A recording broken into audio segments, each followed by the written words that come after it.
আসসালামু আলাইকুম। আজকে আমরা সলভ করব ক্লাস 5 এর মডেল অ্যাক্টিভিটি টাস্কের দ্বিতীয় পার্টটা। দেখা যাক activity 1, pick out the proper nouns from the following sentences and write in the space given below.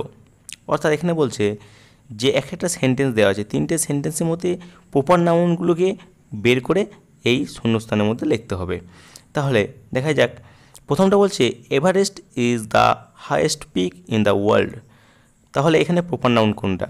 Proper noun বলতে বোঝায় যখন নির্দিষ্ট করে কোনো কিছুর নাম বোঝায়, একটা নির্দিষ্ট নাম, সেটা হচ্ছে প্রপার নাউন। তাহলে এখানে হচ্ছে এভারেস্ট। এভারেস্ট কি না? এভারেস্ট হচ্ছে একটা পর্বতের নাম। এভারেস্ট একটা পর্বতের নাম, তাহলে এটা হচ্ছে প্রপার নাউন। তারপর মাই মাদারল্যান্ড ইজ ইন্ডিয়া। এখানে প্রপার নাউন হচ্ছে ইন্ডিয়া, কারণ ইন্ডিয়া একটা দেশের নাম, আমাদের ভারতবর্ষ হচ্ছে ইন্ডিয়া। এবার Kalimpong is a district in West Bengal. তাহলে ওয়েস্ট বেঙ্গলের কালিম্পং হচ্ছে একটা ডিস্ট্রিক্ট। তাহলে এখানে আমরা দুটো প্রপার নাউন পাচ্ছি, একটা হচ্ছে কালিম্পং, অর্থাৎ কি না কালিম্পংটা হচ্ছে একটা ডিস্ট্রিক্টের নাম, আর ওয়েস্ট বেঙ্গল হচ্ছে একটা কি না রাজ্যের নাম। Activity 2, fill in the blanks with personal pronouns. আমরা জানি প্রোনাউন কি, নাউনের পরিবর্তে যাহা বসে তাহাই প্রোনাউন। তাহলে দেখি কি হবে। Rabi is fond of plants.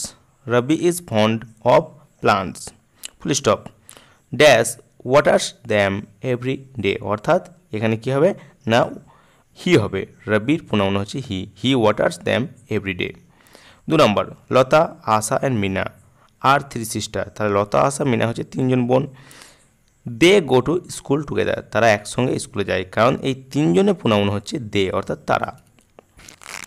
Darjeeling is a famous hill station, full stop, dash দিয়ে হচ্ছে কি না ইজ এ বিউটিফুল প্লেস। তাহলে দার্জিলিংয়ের প্রোনাউন কী হবে না, দার্জিলিংয়ের প্রোনাউন হবে ইট। তাহলে দার্জিলিংয়ের প্রোনাউন হয়ে গেল এখানে ইট। এগুলো হচ্ছে সব পার্সোনাল প্রোনাউন। 4 অর্থাৎ ডিএরটা, I live with my grandparents, I love them very much. Them হবে কেন, দ্য গ্র্যান্ড প্যারেন্টস প্লুরাল আছে, আর এর পার্সোনাল প্রোনাউন হচ্ছে দ্যাম, তাই হবে I love them very much. Activity 3, read. Let's read section of lesson 3 from Wings. Now write 5 sentences about a place in India that you have visited or read about. ভারতের যে কোনো একটা জায়গা সম্বন্ধে 5টা সেন্টেন্স লিখতে হবে যেখানে তুমি কি করেছো না রিসেন্টলি ভিজিটেড করেছো, মানে রিসেন্টলি গিয়েছো। তাহলে দেখা যাক 5টা সেন্টেন্স কি না। প্রথমটা আমি লিখছি, last summer vacation I visited Taj Mahal. গত সামার ভ্যাকেশনে তাজমহল ভিজিট করেছিলাম। It is a beautiful monument situated in Agra. এটা একটা সুন্দর মনুমেন্ট, কোথায় অবস্থিত না আগ্রায় অবস্থিত। It is made of white marble. এটি সাদা পাথর দিয়ে তৈরি।